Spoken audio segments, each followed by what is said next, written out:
Shopping for skincare is frustrating. Buy it, try it, toss it, repeat. Curology is here to help. Curology pairs with your own licensed dermatology provider who assesses your skin and prescribes you a custom formula to tackle acne, dark spots, or even fine lines. No guesswork, just a formula made to work for you. Get your consultation today at Curology.com/SXM. Curology, skincare with a face. Subject to consultation, subscription required. Cancel anytime. Meet the next generation of podcast stars with SiriusXM's Listen Next program, presented by State Farm. As part of their mission to help voices be heard, State Farm teamed up with SiriusXM to uplift diverse and emerging creators. Tune in to Stars and Stars with Issa, as host Issa Nakazawa dives into birth charts of her celeb guests. This is just the start of a new wave of podcasting. Visit statefarm.com to find out how we can help prepare for your future. Like a good neighbor, State Farm is there. Today is the day you will lose fat. Come see Dr. T at NJ Diet. Easiest diet I've ever done. It's changed my life. Come see Dr. T. Using blood work and DNA testing. 1-855-5-NJ-DIET and NJDiet.com. Change your life in only 40 days with NJ Diet. Pharoahe Monch, thank you so much for joining me. Oh, man. My pleasure, man. So, I want to talk about PTSD, post-traumatic stress disorder, which you released 2014. But first, can you just tell me about what was your mindset when you were writing the album, and where were you at not in your professional career, but also in your personal life? Well, I was freshly independent, coming off of the War album, which was a joint venture that I did with Duck Down. 50-50, project in terms of we were partly independent and they're independent. So we kind of wanted to learn from them, the independent game. So we released a project with them called War, We Are Renegades. And it did really well. It did just as well as the previous release that we had did. So coming off of that, we knew that because I take, time writing and creating, we needed to kind of speed up the time frame in which I would do a new release. So we just thought about doing a EP. And so I started recording, and it was like, what better thing to follow up War with than PTSD? Right. And the incredible thing about going into the thought process was I knew that PTSD was in the news for the military and all of those things, but I was reading about post-traumatic slave disorder and disorders just in terms of traumatic experiences that people were telling me about and were getting diagnosed with, as well as I thought it would be perfect to make this a real personal album. So that was the thought process. We were going to do an EP, and then 2 of the first 3 songs really came out really, really good, and we were like, this deserves to be a full-length project and not something that feels like we're putting it out until we do a full-length project. So again, going into it, I knew that I had to touch on my personal issues, because in the past it's very metaphoric, rhyming from the perspective of a bullet or some inanimate object. But this time I wanted to focus on Troy and what's in his head and who is he personally, and that's what the album became. As a whole album, a lot of artists, they do concept albums, but in the summary of the album says it's about blah blah blah blah, or we're taking on the role of this and this, but it's never. But then you sometimes listen to some tracks and you're like, I don't understand how this fits into the concept. Mm-hmm. But you've done that. You did that with this album. You made every track about some form of PTSD. Mm-hmm. How did you ensure that was going to happen, that you were staying true to what your original concept was for this album? Yeah, I just I just was talking recently about doing a master class coming up soon about performing and writing. And one of the things that I've learned over the years is committing to the thing, to the character, to the actor, committing to the role. And when I said I'm going to title this Post-Traumatic Stress Disorder, I said to myself, if you're going to do that, you need to commit to what this is and not just use it as some term that's in the media right now with, cool letters and a cool acronym and then go off on a tangent somewhere. You need to commit to personal pain. You need to stay on topic. And you need to stay in the framework of what this is. And if you stay true to that commitment, you might come out with a decent piece of work. Mm-hmm. And one of the things, like a writer, director, I was like, a lot of what I was talking about with the personal issues wasn't happening in that time frame. I had to go back a couple of years to pull from that and commit to feeling that way again, which was difficult because during the record, I wasn't depressed at all. Oh, okay. But I had to pull those feelings out again and delve into what that feels like and remember what that feels like. Were you worried that by pulling those feelings, were you worried that you might go back to feeling? Yeah, I was, because that's the part of the stress, anxiety mixed in with the depression is once you're working your way out of that darkness, you are always worried about going back in. It's the same thing with a drug addiction or, I've been sober for 2 years, but now I got to do this bar tour or whatever. Right. And you're like, Jesus Christ, I got to fucking do a bar, tour, and it's going to be nothing but what I've been striving to walk away from. In saying that, it was still therapeutic in the sense that verbalizing and even writing about things that you've internalized is super therapeutic. Right. Before we go more into a lot of the tracks of the album, I want to know, and before we start a conversation, you talked about internal affairs and how you essentially recorded it from a closet. For this album, PTSD, where did you record it? Where were you when you were recording, and who was in the studio with you most of the time? It was all over the place. It was Marco Polo's closet. It was Lee Stone's closet. It was big, elaborate studios where strings and stuff were added to songs. So it was kind of all over the place, when I think about some of the recordings, In the track, the entire album is great, but in the track Losing My Mind, you spit, my family's customs were not accustomed to dealing with mental health. It was more or less an issue for white families with wealth. What was this for you a commentary on, and how do you think this commentary has changed the conversation? I think with the mental health in general, over the last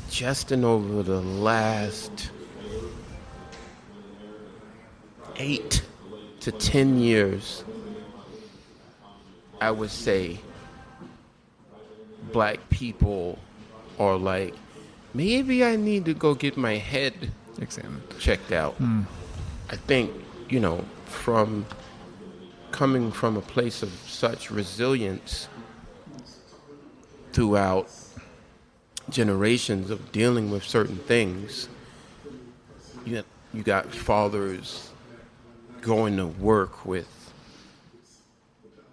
unheard of, unfathomable conditions because the work has to be done, the bills have to be paid, there are no excuses.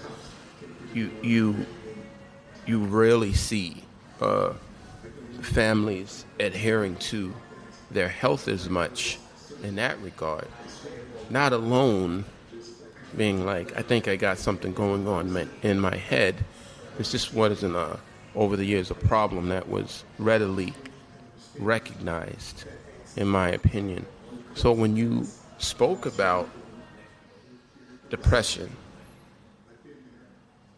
I think people looked at it something that this isn't even an issue that we deal with, you know.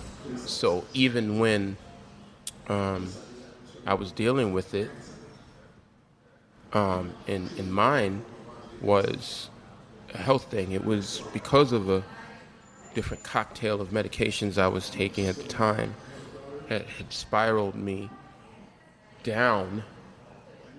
And, you know, I started feeling a certain way, not being able to cope and analyze just certain issues that I would be like, I normally would be able to figure this out.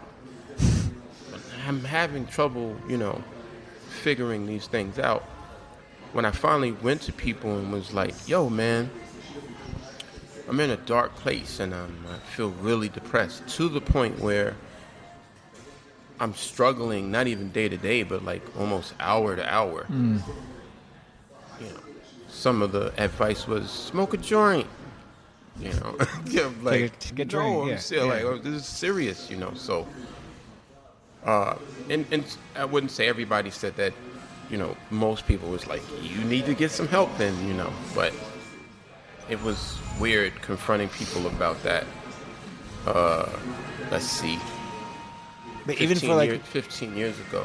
even for a place like New York City, I mean, because you know, you're like, you walk down New York City and you hear everyone's like, oh yeah, I saw my therapist today. You know, like Right. very loud, and It's very much, you know, it's almost like cool now. right. I have tons of black friends that are like, after we eat this pizza, I gotta go check out my therapist. And, Right. And even like Voice to 5'9" doing layers, that's and admitting perfectly in an interview about how Eminem gave him a number of his therapists, and now he's seeing a therapist. So it's like, it seems like it's less of it's something less you should be less ashamed of it now. But I imagine in 2014 that was not the case. Well, talking about it wasn't, you know, I've heard other artists talk about mental issues, and suicide as well, but to the point that I was like, this is a lot. But like I said, I'm reaching back. I was probably reaching back into like 95. Oh wow. Pulling those stories of when I was super asthmatic. The story stems from a stint I had in the hospital, where I was in the hospital for 2 weeks, intravenous steroid medication for the asthma. And when I came out, I was taking the pills by mouth as well. And I remember distinctively being like coming out of hospital situations before and just popping right back in and recording or playing basketball or whatever. But this particular time, I was just like, I don't want to go outside. Right. You know, was a blockage there, and I was just like, I didn't put the two together until, you know, I would say 2 months later, I went to a dentist appointment, and they had me write down the list of medications I was taking. And the dentist himself came out into the lobby, and he was like, Troy Jamerson? And I was like, and he took me back in like his office, and I was like, this is weird. And I sat in the chair, and he was like, I see here this list of medications that you're taking. And I wondered if you knew that this combined with this causes severe depression. And I just started bawling because I was like, wow, I didn't put it together. But I was like, and at least I know now where the shit is stemming from, and maybe I could correct it. You know, I called my doctor and was like, what the fuck? You know, he was like, stop taking it. I'm like, I don't know. You know, you told me to take the shit. You know? But it's interesting. I mean, you're dentists of all people to diagnose. I mean, I have a doctor who, my child pediatrician. We were talking about him and I years ago were talking about some other health thing I had. It was a pain that no one could diagnose, and he said it best, and this kind of sounds similar. He said a lot of times doctors don't think outside the box, and you have to find that one doctor that's willing to think outside the box, and it sounds like you found that one doctor that thought outside the box for you. I've been to doctors. I've been like, oh, you're doing blood work? Okay, give me my blood type, because I'm thinking about going on this blood type diet, you know, specifically for whatever your blood type is. And doctors have been like, oh, wow, let me know how that, you know, let me know how that works out for you. So they definitely don't think out of the box, you know? I want to, I'm losing my mind. Mr. Porter does the hook for you. When you do sing, I know a lot of people like when you sing. So I'm just curious why choose Mr. Porter to sing on this track, but also, what do you think emotionally for this track what was he able to provide emotionally that as a singer that you thought maybe you couldn't do or do justice for? I just thought that chorus should be well sung, and some of the notes that needed to be executed on it would bring the point home and the sadness home. And me and my manager was wrestling back and forth with what to omit in terms of me singing, because the songs are personal. So he was like, a lot of this you're going to need to sing yourself to drive it home, because it's you. So you don't want to go out and get some name. It kind of takes away the whatever. So we were wrestling back and forth with that. But Mr. Porter is such a good singer. I just wanted it sung really well, and he's a better singer than I am, in my opinion. Another layer of and you've spoken about this now, but another layer of PTSD is talk about the black experience in America. What did you want the America as a whole to take away from this album? What did you want white America to take away from this album? And how is it different? What did you want black America to take away from this album? Or were they the same? I mean, it's the same takeaway. Yeah. It is a difference in terms of those things and how they're perceived, which I tried to touch on in that specific line, and how mental health is perceived, as well as the I just wrote a piece. I haven't put it out yet. You know, ever since I can remember, my mom has been like, okay, when you're going out or you're driving, if you get approached by the police, this is the protocol. This is the creed of what should happen in that scenario.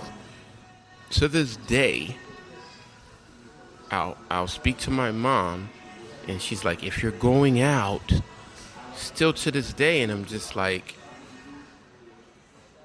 that in itself has a weight on it, that you're not freely going about to some friend's house or to some meeting. You have a protocol, and it's actually, after these events, it's actually a heavy weight to be like, oh man, I made a broken U-turn on a double. You better hope. It's a traffic violation. It's like, I understand, like, another dimension is my brother is retired in my PD. So if anybody could, like, put their feet in both shoes, but we would have this discussion all the time. I'm like, it's a heavy burden to be like, to drive and, like, don't get lost.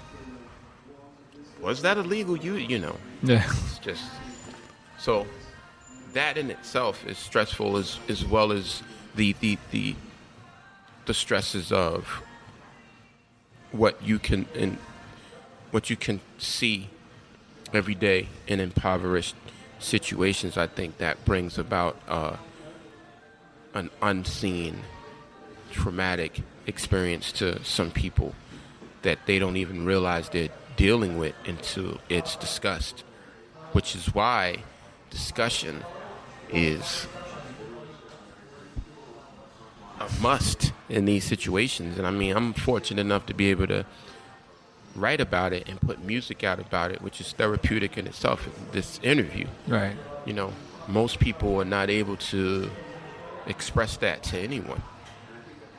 So from that regard, to answer your question, you know, I kind of wanted white America to see that there is a heaviness, at least it was on me, just coming from where I'm coming from.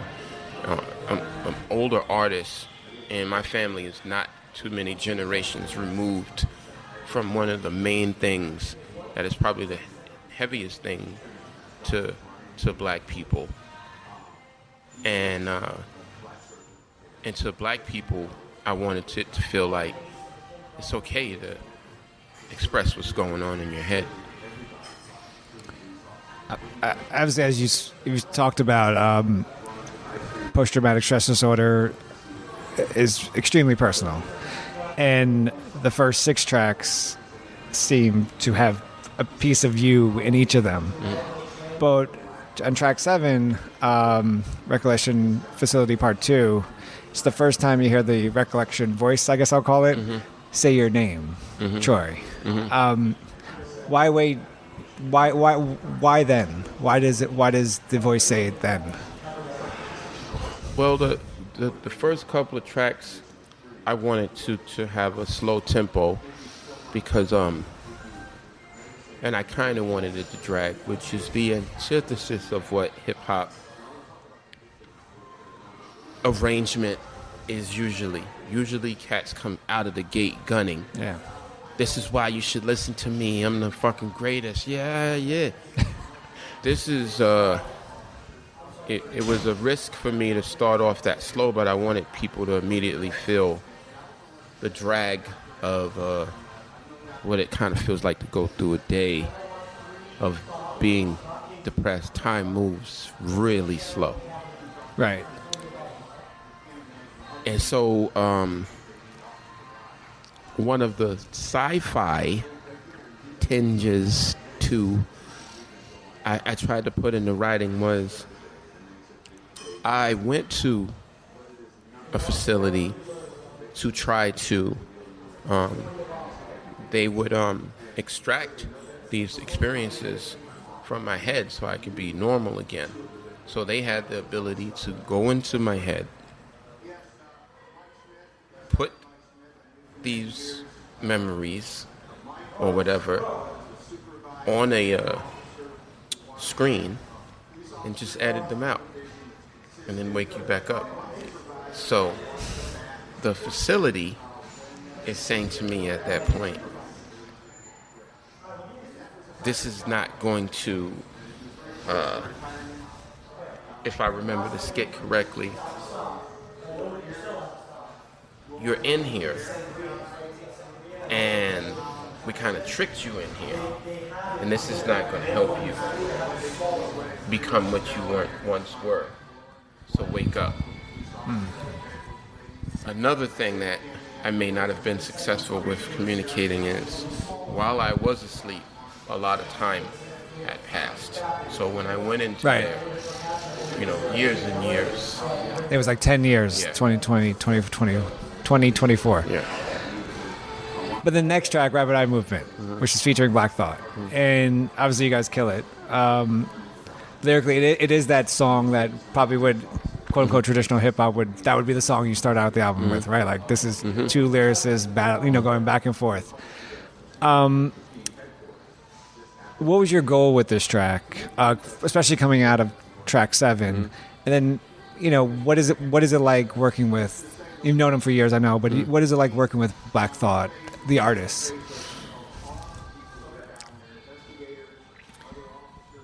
So not only in that piece right there are you asking someone to kill it, but you're asking someone to morph into the vibe. And I know my vibe can be nerdy and weird, so I'm calling him like, I need you to kill it, but we're in a dream and I want to pass it to you. So in this dream sequence, I'm trying to battle for good and I'm losing, so you gotta kind of cut me off and help me out with the situation, because in the real world, he's like, yeah, I understand all of that. Not too many artists would even like. But that's like years of friendship, right? Like knowing you. Well, not necessarily friendship, but years of understanding the scope of the boundaries of where you could take writing and being like, he was like, that's not really that deep at all. I got this, and he's like,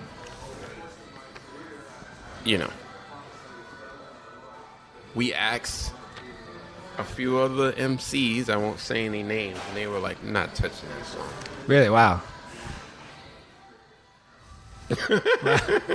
I mean, other MCs to be on the track with you guys, or was it always going to be a 1-2? No, I was like, I need one. Okay, so it would be a person to do this.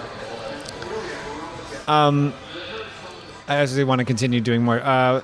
When you use metaphors to create a picture, tell a story, such as you did on the track "The Jungle," well, one, where does an idea like I can't even speak? Where does an idea like that stem from? But two, are the metaphors for you more to test the boundaries of your artistic skills, or do you feel that metaphors are also the best way for you to convey the story?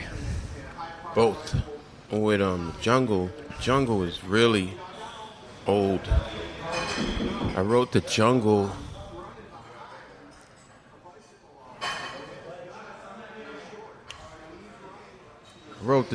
probably like 2005, 2006. The bulk of it. It morphed into something else. Most of the stuff like that, I write ridiculous ideas down and then go over them and try to make them make sense. Try to build upon them. So, there's stuff on there that I wrote that day. There's stuff on there that could span almost like 10 years old. I pride myself on being able to gel them so they're seamless in terms of how they fit into a project. With The Jungle, I had started that concept a while back, but it was to almost be offensive and endearing at the same time, because some of the things that I'm saying are used in very offensive ways. Right. And then some of it is like, wait a minute, is he being endearing, or is he upset about the situation? And I kind of wanted to leave it somewhere in the middle for you to kind of figure that out depending on your perspective. So that's the type of writing that I wanted. I think we were trying to shoot a visual for it, and the visual was just as offensive as the song. And that's where I wanted to bring it home, and see how people would. I really wanted. The beautiful thing about indie work is we still could, you know what I mean? It doesn't even matter. It wouldn't be to sell or restart. It would just be an art piece. Right. You know, if it brings people back to PTSD, then that's fine. And I still might do it because the idea was incredible. We tried it. I didn't like how it turned out. So because it's all about the art. If the art doesn't, the video needed to be better than the song, in my opinion. Yeah. Which is not. The song is very graphic, so it's difficult to do that sometimes. But that was the gist. The gist was to have people be like, yeah, this is what the fuck are you saying? You know? But within that, I think it's a really good story. Yeah. Yeah. And I think it takes you into a place where, in a weird way, we all could like relate to what you're talking. I mean, the atmosphere, the scene you're providing. Right. I think was great. Another song that I think it is my favorite song on the album, "Broken Again," because I like the slow pace, but I also like, of course, 7 cc's, and I'm not gonna try to do justice to it. I don't have a good question on it. I just was curious if you could just kind of take us into the creative process there. Where were you when you wrote it? What was your mindset for that track, especially? Maybe how long did it take to write?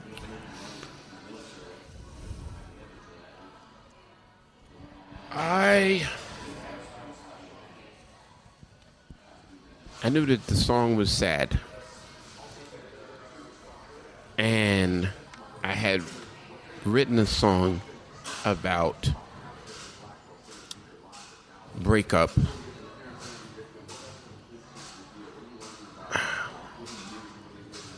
That never made an album. We put it out and it was really popular. Mr. Porter produced it.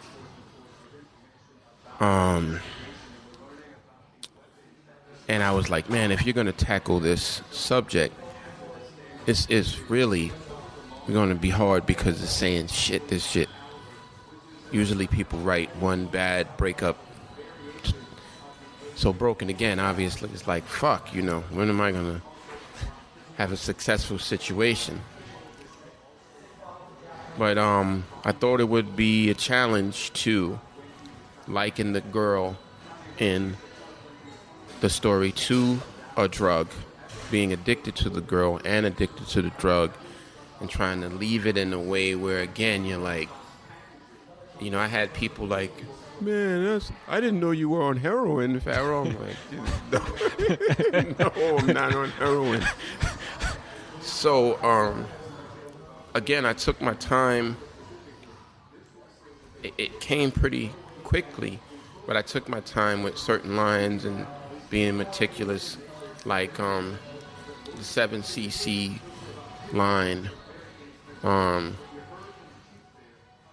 It was originally, I was researching the amount of cc's that heroin users use, and it was some off number. And I was just like, why don't you just make it 7? Right. Oh. Instead of 22.2 cc. I want heroin acts to be like, wow, he really knows. So I was like, just make it 7 cc, 7 c, 7. It flows better. No one depending on who you are, the amount you need doesn't even matter. I was like, you're getting too technical. Just make the line sound flow better. And you get the double entendre of 7 cc's and 7 c's. So little shit like that took a month. Like I had it written one way, and I was somewhere on an exercise bike and was like, you should say, So I would go back in and make that edit. Is that a moment where you stop exercising and you run and find a pen? Well, now I'm just doing it. And I actually called my manager and was like, listen, and I kicked it this way and I kicked it that way. He was like, fuck, it doesn't, nobody fucking cares about the exact amount of, So I just changed it to 7. when you've known and worked with Talib Kweli for quite a while, and he's featured on the track Dream. What is it about Kweli as an MC that wants you to continue to collaborate with him? And then, do you remember the first song verse by him when you knew you guys had what made you think you had to do this track? That wasn't Dream, but it was something he did maybe on his own or a solo song?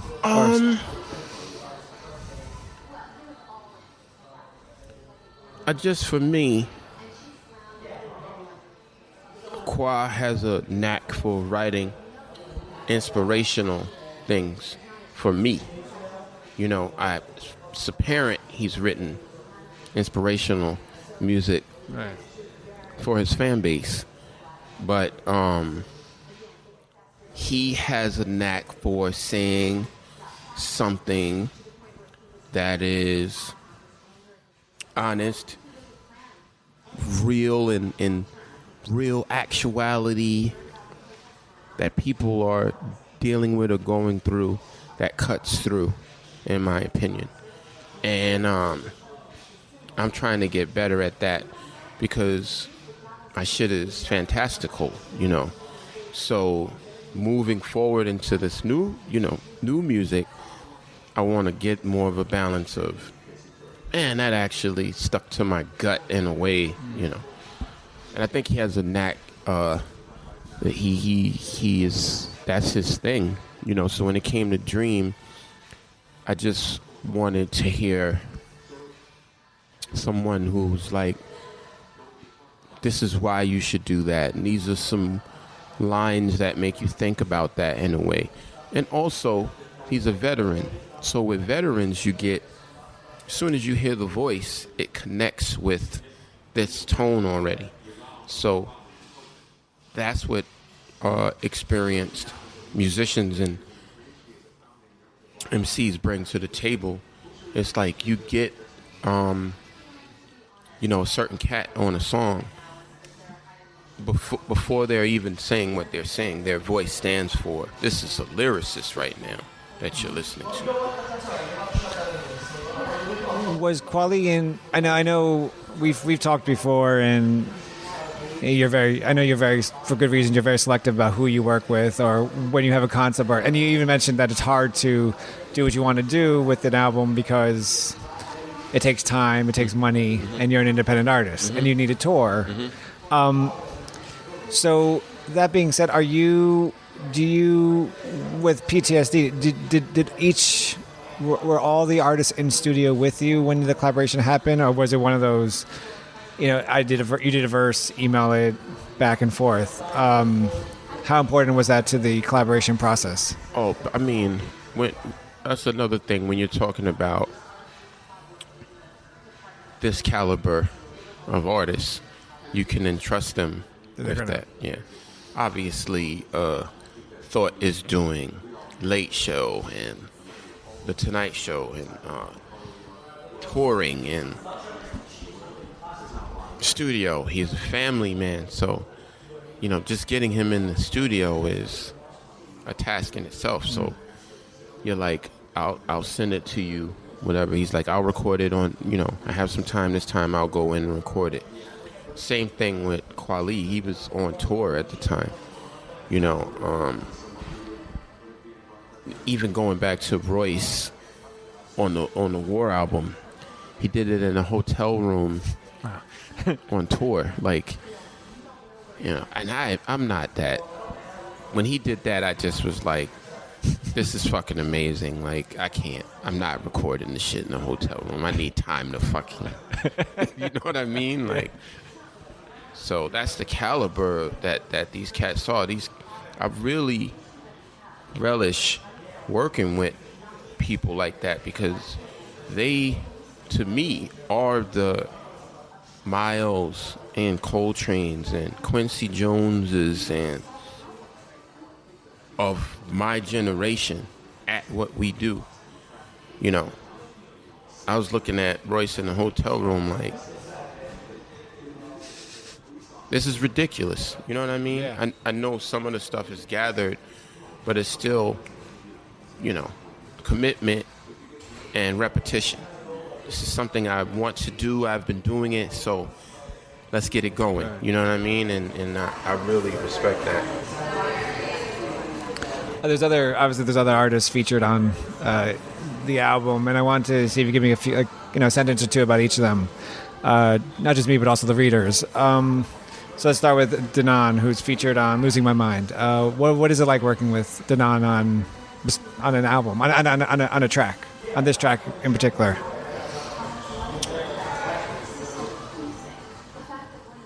Again, that's like we're like family now, so we're in the studio and it's cool and it's jokes, but it's an honor because Danan is a musician.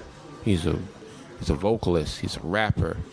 He's toured. He's worked with Eminem. You talk Dre. You're talking about sonic and frequency experience, as well as he's not just making a beat. Like, he's a producer.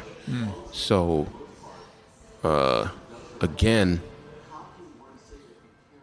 you were in the studio with Danan. You feel like a safe space because you know that all of those things are going to be being looked at simultaneously, as well as you could do that better. I think you could. He's producing him to you, yeah, saying you could do that better, yeah, and vice versa. Or, yeah. Dr. Pete, I sent that to a friend of mine who lives in the UK. And the father speaks so, like, is an actual doctor. Okay. And in the medical field. So I was like, if I'm going to make this sound, close to authentic, I might as well send it out there to get it done. So I just sent it out there. I scripted it. And of course, Vernon Reid on Stand Your Ground. I mean, what is it like working with Vernon? I mean, obviously he's doing a lot. What was that collaboration experience like? Again, man, this is great questions because sometimes, you don't realize the magnitude because some of these people are close-knit and friends of friends and respect your work so much. You're like, yeah, do something for you, do something for me. Let's do it. But then when you think about history, it's like, wow, I got fucking Vernon Reid on my record. So yeah, he's just genius, man. I mean, the times that I've worked with him and he's done solos, I still listen to those arrangements and I'm like, what is this guitar saying? What is this phrasing? What would be the vocal leaves or the words to the pain of these notations? Not a lot of, you can't say that about a lot of musicians. So I really, I'm working on something with Living Color now, reverse. So, yeah. Post-traumatic stress disorder is as we established at the top, is. Let me just talk about. Oh, I'm sorry. If you don't have Lee Stone and Bad Motherfucker and Dream as well, it's something that was extensive, actual vocal production. Like I came off tour and was severely hoarse. And I was like, I want to record, Bad Motherfucker while I sound like this. And we were cutting those vocals for, hours, just like trying different voices and different shit. So yeah, he's another one who is a producer. Yeah. Right, and I want to talk about the producer because what always fascinates me is. I understand when you say do lyrics. Mm-hmm. I understand lyrics, and most people do. But understanding a beat or understanding an instrumental is a lot harder. I think for a lot of people. So when you do a concept album like this, and you have producers such as Lee Stone, and the Step Kids, and you have all these and Marco Polo, obviously great people to work with. how did you ensure, Pharoahe Monch, that you had this album, this concept? How did you ensure that the music was going to be able to speak what you were, the concept? It takes time, and you look at why does Pharoahe Monch take 2 years to do a record? That's part of the process. Is you're weaning out the music from people. When I heard Rapid Eye Movement and Times Squared from Marco, I was like, oh man, he makes 100 beats a month. When he played Times Squared, I was like, oh my God, I've been searching the world for something like this.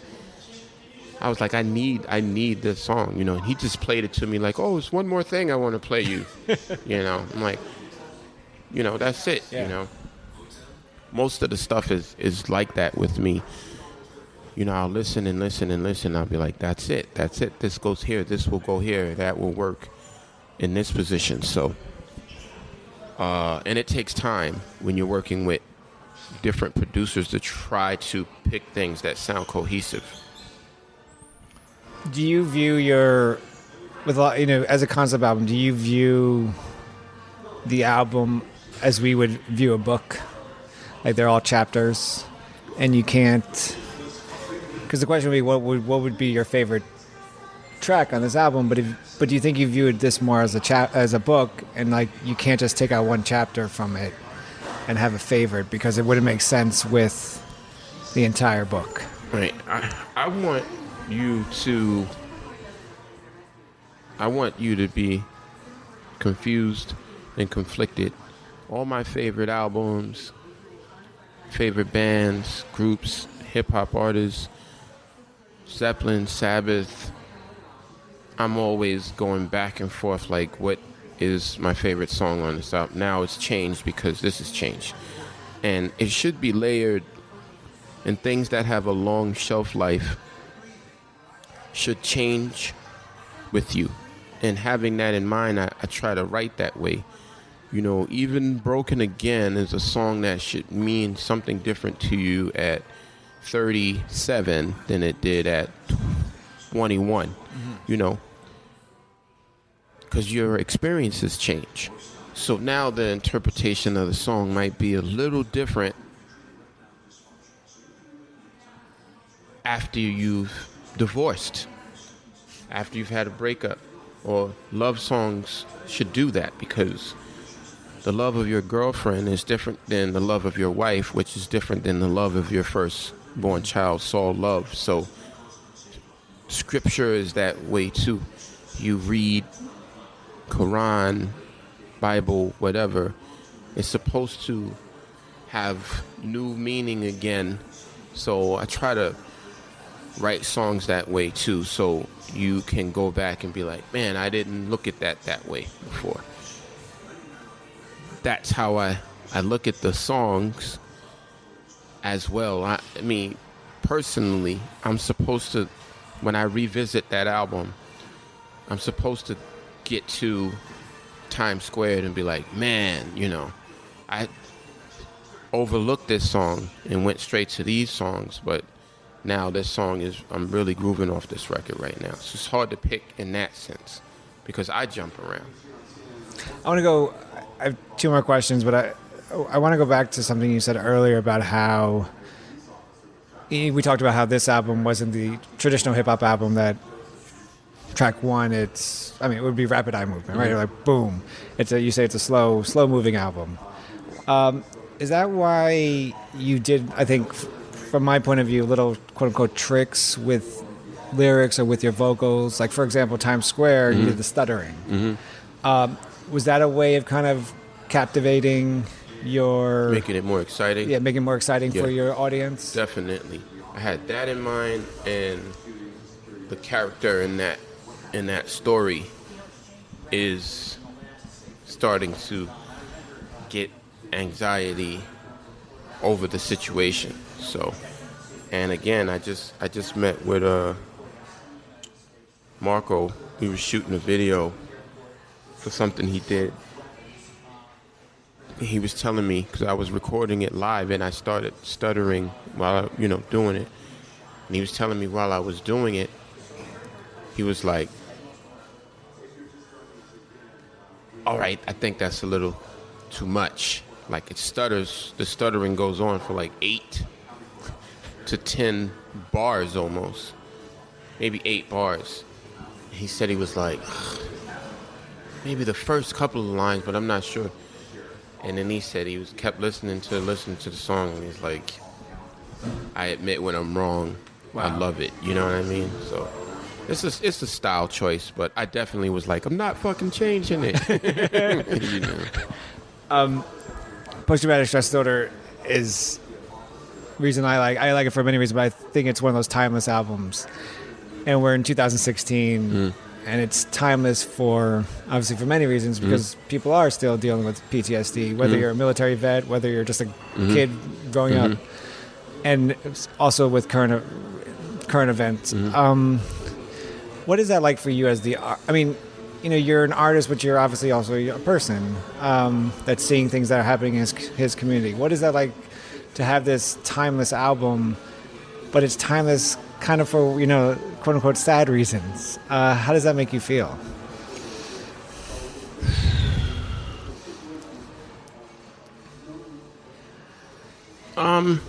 Like you would think, like, man, this is an artist who is speaking up about the times and being personable, like the 70s, and the artists who were talking about their experiences and even predicting experiences, like Marvin Gaye.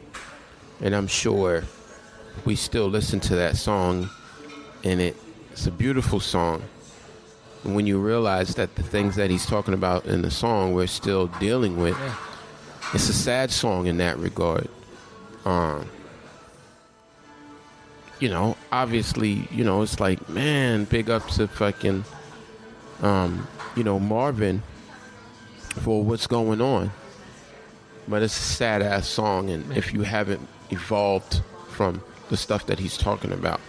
Same thing with PTSD. It's pretty heart-wrenching to look, to remember back when I was in grade school and I looked at 2016 like space cars, flying hovercrafts, Back to the Future was right. and to think that we're still dealing with the things that we're dealing with, and we haven't evolved in so many ways, it's disheartening.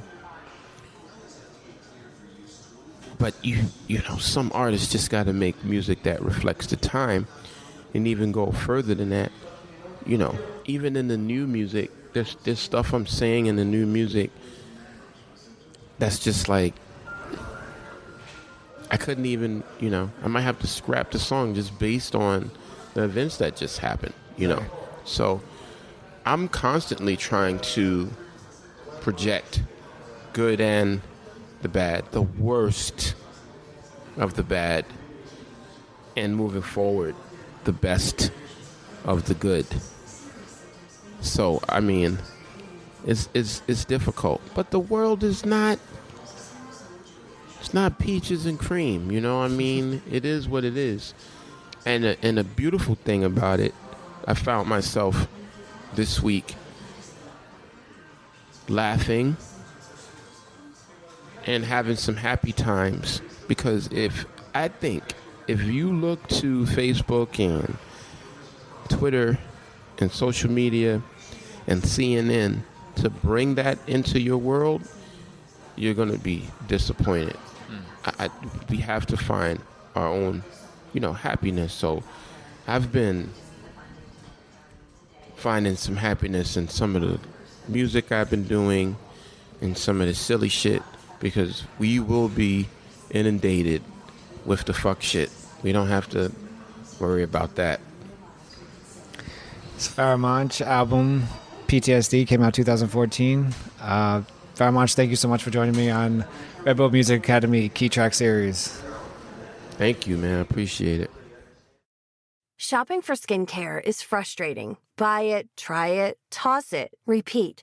Curology is here to help. Curology pairs with your own licensed dermatology provider who assesses your skin and prescribes you a custom formula to tackle acne, dark spots, or even fine lines. No guesswork, just a formula made to work for you. Get your consultation today at Curology.com/SXM. Curology, skincare with a face. Subject to consultation, subscription required. Cancel anytime. Meet the next generation of podcast stars with SiriusXM's Listen Next program, presented by State Farm. As part of their mission to help voices be heard, State Farm teamed up with SiriusXM to uplift diverse and emerging creators. Tune in to Stars and Stars with Issa, as host Issa Nakazawa dives into birth charts of her celeb guests. This is just the start of a new wave of podcasting. Visit statefarm.com to find out how we can help prepare for your future. Like a good neighbor, State Farm is there.